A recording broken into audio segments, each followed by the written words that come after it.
Yo me llamo Ángel Díaz, soy Ángel Iván, soy adjunto de la urgencia en el Hospital Infanta Cristina en Parla y también colaboro con Imagina desde hace aproximadamente unos 9 años. Me toca la parte de las drogas. Entonces, lo que tenemos que intentar, o al menos mi idea, es enseñaros de que no siempre van a ser las mismas sustancias que todas conocemos desde un inicio cuando estudiamos la carrera. O sea, no tenemos la estimulante, que es la típica cocaína que siempre pensamos. No tenemos las únicas las típicas depresoras como los opiáceos o aquellas alucinógenas como el LSD. Desafortunadamente, la cosa va cambiando y se amplía mucho más. Tenemos que tener en cuenta que para un uso de sustancias dentro de un ámbito chemsex, no cualquier sustancia nos va a servir. En un ámbito de chemsex, las sesiones pueden llegar a durar hasta unos cuantos días, estamos hablando. Necesitamos sustancias que nos hagan aguantar. También se utilizan por el hecho de poder potenciar los efectos placenteros del sexo y poder desinhibirnos. Algunos grupos son los que os voy a enseñar y la idea es mostraros cómo se nombran a nivel de calle, sobre todo principalmente el reconocimiento de la sustancia y el manejo inicial en la urgencia. ¿Qué es lo que ocurre? Que las sustancias se pueden consumir de diferentes maneras. Y esto es una cosa que ya nosotros hemos conocido previamente, sobre todo en los años 80, con el tema de la heroína. ¿Qué es lo que pasa? Que ahora se llama slamming. Y el slamming es el uso de la vía intravenosa. Es como se define a día de hoy. ¿Cuáles son los riesgos del slamming? Pues aquellos usuarios de chemsex pues no van a tener esa falta de asepsia a la hora de poder hacer la técnica de venopunción. También no van a conocer esa técnica de venopunción. Consecuentemente, y luego después otra cosa, también se comparten jeringuillas. Consecuentemente, van a volver las infecciones de cavidades derechas de endocarditis, infecciones de partes blandas, embolismos pulmonares, flebitis química por mala preparación del compuesto. Hay un repunte, y se ha visto en los últimos estudios, coinfección con virus de la hepatitis C, y es por esto, por compartir el tema de la jeringuilla, ¿vale?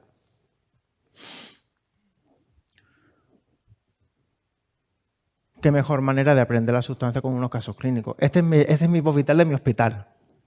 Súper contento. Aparece un chico de 30 años que nos viene acompañado, que viene de calle, porque al parecer por disminución del nivel de conciencia. Según nos cuenta el amigo que le acompaña, pues estaba de fiesta, tomó alcohol, un poquito de cocaína y un chorri por hora. En la exploración física lo único que destaca, pues bueno, parece que tiene un Glasgow de 6, ¿no? Y está desaturado en torno al 89-90%. Electroanalítica normal, lógicamente, pues no vamos a responder, no, se le administra fumaracenina o naloxona, no responde, ¿vale? Se le hace una gasometría arterial y está un poquito acidótico, una acidosis respiratoria, que viene todo en todo el contexto. Los tóxicos en orina salen una cocaína positivo. ¿Os imagináis por dónde van los tiros? Sabemos cómo tratar al paciente, qué tenemos que hacer con el paciente. Y de inicio, lo que vamos a hacer es darle un soporte al paciente. Y este paciente está de tubo. Este paciente hay que entubarle. Proteger vía aérea, sobre todo por la disminución del nivel de conciencia. ¿Podemos identificar el tóxico? ¿Es la cocaína lo que está actuando? ¿Parece un depresor? ¿Qué es lo que ocurre? La bibliografía del caso clínico. Estamos hablando de sustancias depresoras. Cuando se habla de chorris se habla de GHB, ¿vale? Butanediol, BD y GBL son precursores, ¿de acuerdo? Si sabemos tratar una intoxicación por alcohol, sabemos tratar una intoxicación por GHB. ¿Por qué? Porque el GHB es un agonista GABAérgico, tipo B, pero el alcohol es el agonista tipo A. Los chicos ya saben que no pueden mezclar el alcohol con el GHB porque se potencian los efectos, porque ellos doblan. Entonces solamente consumen GHB con otros estimulantes, ¿vale? A nivel de calle, bueno, esta es una fotografía de cómo puede ser el GHB, se conoce como bote, gina, G, éxtasis líquido, que da también confusión a los posibles efectos de la sustancia. Es un líquido incoloro, inodoro, con un sabor más o menos amargo y la duración casi todas las sustancias empiezan en torno a los primeros 20 minutos, 30 minutos de la ingesta. Y puede llegar a durar hasta de unas 2-3 horas. La administración es por vía oral, ¿vale? ¿Qué es lo que ocurre? Que cuando una sustancia aparece, se fiscaliza y tiene que aparecer otra que pueda tener más o menos los mismos efectos. La primera que apareció fue GHB como tal, pero GBL ha aparecido posteriormente. Las características farmacocinéticas y farmacodinámicas cambian. Esto hace que, como os pongo en la gráfica, la absorción de GHB vaya poco a poco. Sin embargo, lo que ahora está predominando es el GBL y la absorción, la activación, porque al ser un precursor ya empieza con unos niveles mucho más altos. El problema que tienen esta sustancia es que tienen un estrecho, es muy estrecho ese margen terapéutico, por llamarlo de alguna manera. Por tanto, lo que es la sobredosificación es bastante fácil llegar a, ¿vale? El tratamiento, como ya os he dicho, ya hemos estado comentando, son todos estos. Son principalmente tratamientos de soporte. Drogas vasoactivas si son necesarias, atropina si hay bradicardia, agitación el diazepam. Ya os digo de que no vamos a tener muchos antídotos en este tipo de intoxicaciones, que esa un poco es como puede ser la ventaja, que no hay mucho listado. Nuestro principal arma va a ser la benzodiazepina a la hora de manejar cualquier tipo de situación. Ya lo vamos a ver por lo menos en los siguientes ejemplos. Si el alcohol va a producir un síndrome de abstinencia, el GHB también puede producirlo. Es el sistema GABAérgico, es así. ¿Qué es lo que pasa? Que el síndrome de abstinencia va a ser más rebelde a la hora de tratarlo. Por tanto, va a necesitar dosis más altas, sobre todo de diazepam o de benzodiazepinas, ¿vale? Indicados también fenobarbital, propofol, evitar haloperidol y otros neurolépticos. Siguiente, aquí. Me voy a quedar más por esta zona. Otra de las sustancias que se utilizan es la ketamina.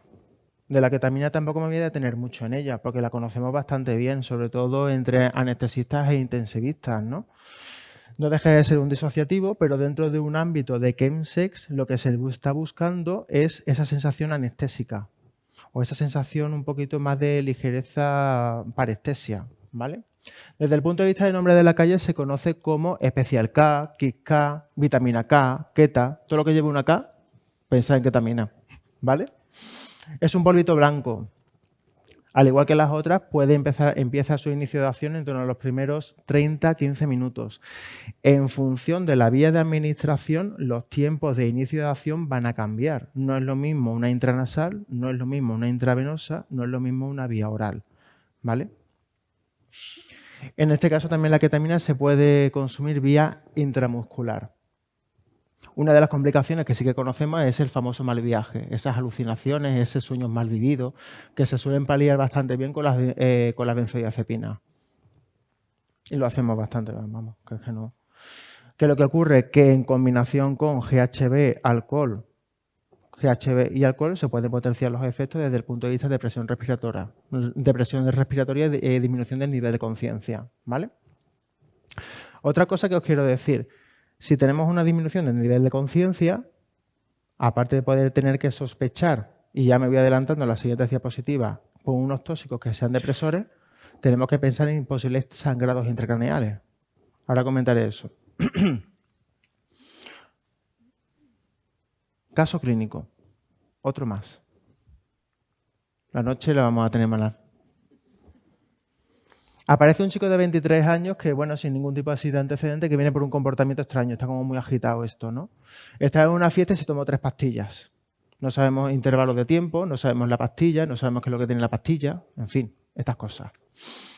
Tenemos unas tensiones de 8,4, tenemos una taquicardia 160, taquipneico, una temperatura de 42,7, un glauco, pues bueno, de 12, está hipertónico, está hiperrefléxico. ¿Alguna sospecha de sustancia? ¿Algún toxíndrome? Que hemos hablado antes realmente del toxíndrome hipnótico sedante. ¿Se nos ocurre algo? ¿Qué hacemos con el paciente? ¿Buscamos un foco infeccioso?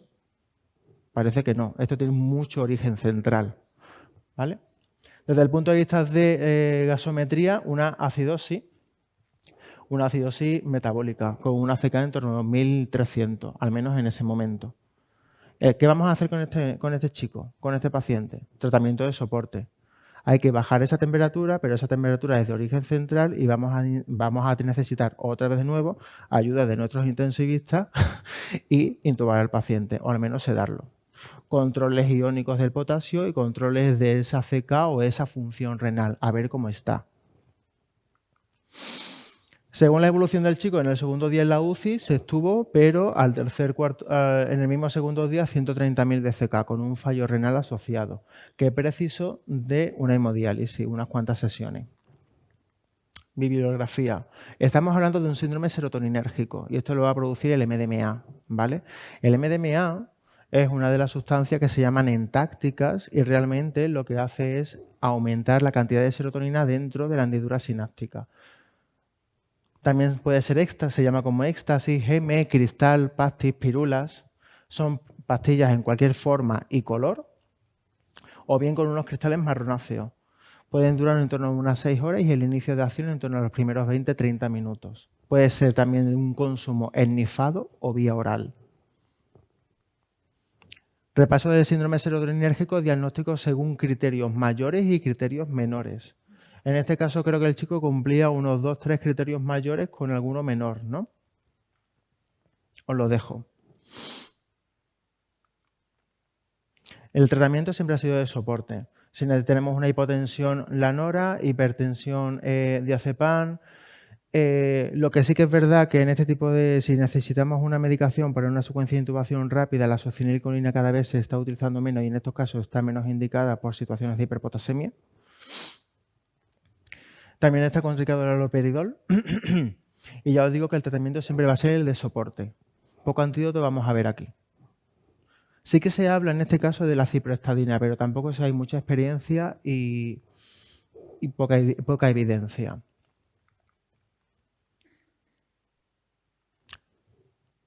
No vamos a partir la noche. Tenemos otro caso clínico, nos llega otro paciente. ¿Qué le vamos a hacer? Tenemos un chico de 33 años que es VIH indetectable y aparece con una cianosis labial, aparece con una visión borrosa y dice que se ha consumido popper en torno a unas 10 veces en una hora. Vale. ¿Popper? ¿Conocemos el popper? Eso ya parece que sí, es como más conocida. Desde el punto de vista de exploración física, lo que destaca son una desaturación en torno al 80% basal, que parece que remonta con un reservorio, con oxígeno alto flujo. Se le pide una gasometría y llama mucho la atención una metahemoglobinemia en torno al 30%. ¿Qué hacemos con la metahemoglobinemia? ¿Hay alguna cosa? Y un lactato de 3, ¿vale? Bueno, vamos a dejarlo ahí. La bibliografía del caso clínico. Las sustancias vasodilatadoras no son, hay sustancias vasodilatadoras que no son sustancias psicoactivas, no entran dentro de esa clasificación inicial que yo os he puesto. Tenemos por un lado los nitratos volátiles y los inhibidores de la fosfodiesterasa. Los inhibidores de la fosfodiesterasa los conocemos, son la medicación para la disfunción eréctil. Esto ya ampliamente conocido, que nos viene muy bien para una sesión de Kensex, porque hay que aguantar. ¿Vale? Primero vamos con los nitratos volátiles. El popper es un líquido amarillento. En algunos países esta sustancia es legal su comercialización, como en Francia o en Inglaterra. Es la única que tiene un efecto muy rápido con una bajada muy rápida. En torno a los primeros 30 segundos, 1 o 2 minutos, ya ha pasado el efecto. Produce una liberación de óxido nítrico y esto lo que va a generar es una vasodilatación de la musculatura lisa.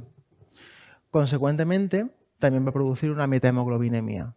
Esto es que el hierro de la molécula de la hemoglobina, en vez de ser hierro 2, va a pasar a hierro 3, le queda un electrón. Consecuencia de esto, que coge muy bien el oxígeno, pero si lo coge muy bien, no lo suelta muy bien. De manera que vamos a tener una hipoxia tisular, vamos a tener una acidosis metabólica, vamos a tener una hemólisis. También hay cierta toxicidad retiniana con esta sustancia. Con respecto a la metahemoglobinemia, es de las que os voy a contar la única en la que hay un antídoto, que es el azul de metileno. Pero no de por sí por el tema del popper, sino por la metahemoglobinemia. La metahemoglobinemia puede ser producida por otras más cantidades de sustancias, ¿vale? Antibióticos, antituberculosos también los hay, sobre todo los antiguos. En función del grado, es una correlación más o menos aproximada esta tabla que os pongo. En función del grado de metahemoglobinemia, la presentación clínica cada vez va a ser más grave y el tratamiento cada vez va a ser más intensivo. Es decir, con oxígeno alto flujo, con un azul de metileno, si estamos hablando en torno a un 10-19%, cifras en torno a 2-3% suelen ser algo más fisiológico, eso es normal. Incluso se puede llegar a evaluar la exsanguinotransfusión, es decir, el cambiar la sangre en ese momento. Inhibidores de la fosfodiesterasa. Ya sabemos esto, no os voy a decir mucho más. ¿Qué es lo que ocurre? Que no se puede mezclar tampoco inhibidores de la fosfodiesterasa ni óxido nítrico, porque la fosfodiesterasa es la que elimina el óxido nítrico. Entonces estamos aumentando la potencia.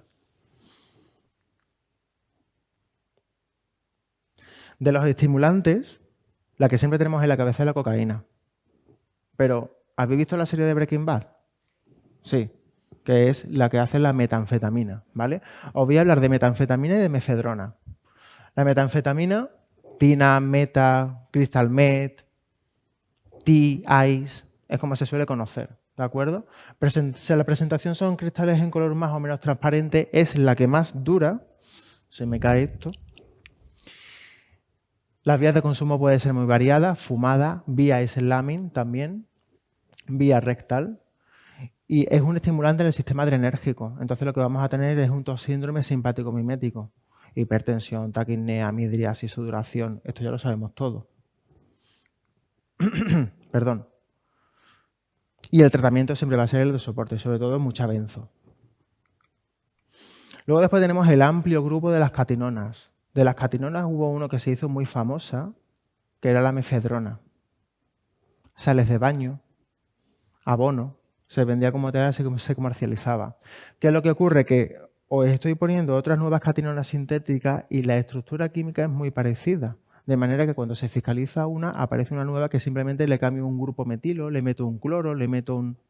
Pero realmente son todas catinonas, ¿vale? La mefedrona se conoce como miau miau, mefe, sales de baño, es otro polvo blanco. Igual, puede tener diferentes vías de consumo, vía nasal, oral, intravenosa, con diferentes horas de acción.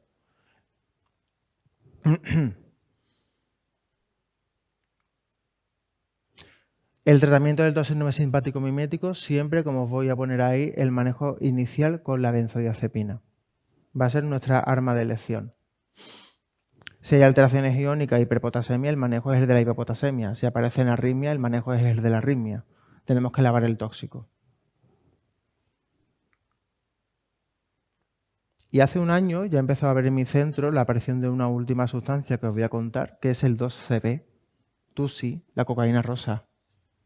No sé si os ha llegado ahí, tenéis alguna experiencia, ¿no? Claro, a medida que cambias la molécula, pues en vez de tener una estimulación adrenérgica por inhibición de la rescatación de dopamina o noradrenalina, ya empiezas a tocar otro tipo de sistemas de neurotransmisores. Este tipo de sustancia está a caballo de efectos entre el LSD, el tema y el mundo alucinógeno, con el MDMA, ¿vale? El mundo de la serotonina. Es un polvo rosado y desde el punto de vista de inicio de acción es 1 a 2 horas, con un máximo a lo mejor de 4. Igualmente es esnifada por vía oral. Y sí que he de comentaros que hay una página y una organización, Energy Control, que se encarga incluso de hacer análisis de sustancias a pie de concierto, a pie de calle, realizan sus estudios, hacen sus publicaciones. Este no es el estudio más actualizado. Han sacado un último estudio incluso a nivel europeo en marzo de este mes pasado, pero lo que hacían era un análisis de la sustancia y a ver realmente qué es lo que tenía la sustancia. Vamos a tener en cuenta que en los laboratorios clandestinos los controles de calidad como que no hay, ¿vale? Que podemos tener la pastilla buena pero la pastilla mala también, ¿de acuerdo? Cuando se hacen unos análisis con respecto al tema de la cocaína rosa, aparece que realmente en su gran mayoría, no sé si veis aquí el puntero, pues la K era de ketamina, la M era de MDMA y la CAF era de cafeína. Eran realmente las sustancias que tenían, ¿vale? Y en muy pocas de ellas aparece un 2CB. Solamente en 2-3 muestras en Toledo, Valencia y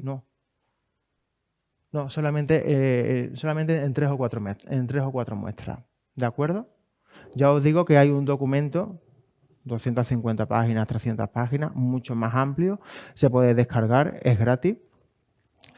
Y lo podéis consultar si queréis. Y lógicamente, si vamos a hacer una jornada sobre Chemsex y una de las entidades que puede tener asociada una infección por VIH, va a ser el Kensex. Por tanto, dentro del programa y yo como responsable del Deja tu huella en mi hospital, tengo que mencionarlos al menos mínimamente. También en esta jornada vamos a hablar de infección de transmisión sexual, ¿vale? Que también es uno de los motivos por los cuales deberemos de pedir una serología de VIH. Y también de la profilaxis posexposición, que vamos a dedicar un ratito a ello. No olvidemos aquellas neumonías o herpes zóster en menores de 65 años, en aquellos pacientes menores de 65 años, y ese síndrome inmunonucleósico o esas fiebres que no sabemos de dónde vienen. El no olvidar también pedirle ese VIH. Como consecuencia y como conclusiones, y final de mi presentación, no se deberían de pedir ya tanto tóxicos en orina, ya sabemos que es una técnica que es cualitativa y no nos va a ayudar mucho en el momento del diagnóstico cuando veamos al paciente. Afortunadamente no tenemos muchos antídotos específicos, solamente el tema del azul de metileno para las metahemoglobinemias por Popper. Lavado gástrico y descontaminación, pues es una cosa que ni siquiera nos hemos planteado mientras que hemos estado hablando de los casos clínicos, porque ya los pacientes vienen muy intoxicados. Los principales síndromes implicados en las sustancias que os he comentado va a ser el simpático mimético, serotoninérgico, hipnótico, sedante, y alucinógeno también puede llegar a aparecer. Y no olvidemos una serología de VIH en este tipo de casos. Así que muchas gracias por todo. Y si tenéis alguna pregunta, pues aquí estamos.